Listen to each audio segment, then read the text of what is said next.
Hi అండి, నమస్తే. ఈరోజు వీడియోలో రాఖీ సందర్భంగా ఒక స్వీట్ని అయితే చూపించబోతున్నాను. ఈ స్వీట్ని చాలా సింపుల్గా అండ్ టేస్టీగా తయారు చేసుకోవచ్చు. ఇప్పుడు ఈ మిల్క్ చాకోలెట్ బర్ఫీని ఏ విధంగా తయారు చేయాలో చూద్దాం. ఇప్పుడు ఈ స్వీట్ కోసం ఒకసారి కడాయిని కడిగి తీసుకోవాలండి. ఇప్పుడు ఇందులోకి 1 లీటర్ వరకు పాలని తీసుకున్నాను. ఇప్పుడు ఈ పాలని ఈ విధంగా కలుపుకుంటూ మరిగించాలి. ఫ్లేమ్ని ఐలో పెట్టుకుని ఈ విధంగా కలుపుకుంటూ చేయటం వల్ల స్వీట్ అనేది త్వరగా అవుతుంది. ఈ విధంగా పక్కన చేరుకున్న మేగడనంతటిని పాలలోకి కలుపుకోవాలి. ఈ పాలు కొద్దిగా చిక్కగా అయ్యేంత వరకు ఈ విధంగా కలుపుకుంటూ మరిగించాలి. ఈ విధంగా చిక్కగా అయిన తర్వాత మనం పంచదారను వేసుకోవాలి. ఇందులోకి 1/3 కప్ వరకు పంచదారను వేసుకుని పంచదార మొత్తం బాగా కలిసే విధంగా కలుపుకోవాలి. ఈ విధంగా కలుపుకుంటూ దగ్గరే ఉండి హై ఫ్లేమ్లో ఉడికించుకోవాలి. కోవా దగ్గర పడేంత వరకు ఈ విధంగా కలుపుకుంటూ చేయడం వల్ల స్వీట్ అడుగంటకుండా వస్తుంది.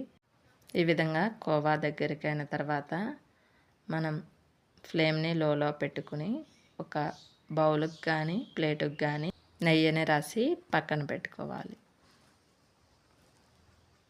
ఇది ఇంకొంచెం దగ్గర పడే వరకు ఫ్లేమ్ని లోలోనే పెట్టుకుని ఈ విధంగా కలుపుకుంటూ చేయాలి.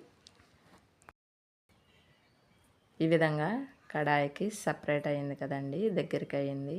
ఇప్పుడు మనం ఇది రెడీ అయిందో లేదో చూడటానికి ఈ విధంగా కొద్దిగా తీసుకుని ఉండ చేసి చూస్తే ఈ విధంగా బాల్ అయితే మనకి ఇది రెడీ అయినట్లే అండి. ఇప్పుడు ఇందులో నుంచి సగం తీసుకుని ఈవెన్గా స్ప్రెడ్ చేసుకోవాలి. ఈ విధంగా స్ప్రెడ్ చేసుకున్న తర్వాత మిగిలిన సగంలోకి 1 టేబుల్ స్పూన్ వరకు కోకో పౌడర్ వేసుకుని ఫ్లేమ్ని లోలో పెట్టుకుని ఈ విధంగా మొత్తం కలిసే విధంగా కలుపుకొని స్టవ్ ఆఫ్ చేసేసుకోవాలి. వెంటనే స్టవ్ ఆఫ్ చేసేసుకోవాలండి, లేకపోతే గట్టిగా అయిపోతుంది. ఇప్పుడు ఈ కోవా మిశ్రమాన్ని రెండవ లేయర్గా వేసుకోవాలి.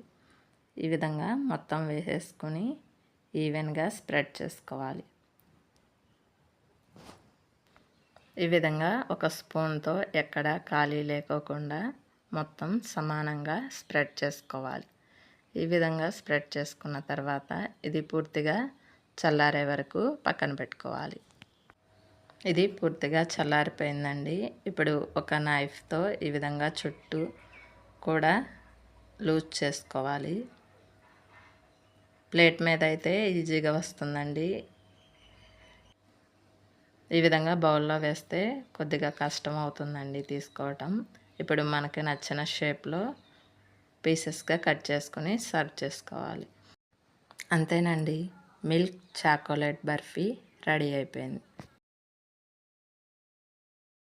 ఈ రెసిపీని మీరు కూడా ఒకసారి ట్రై చేసి మీకు ఎలా కుదిరిందో కామెంట్ చేయండి.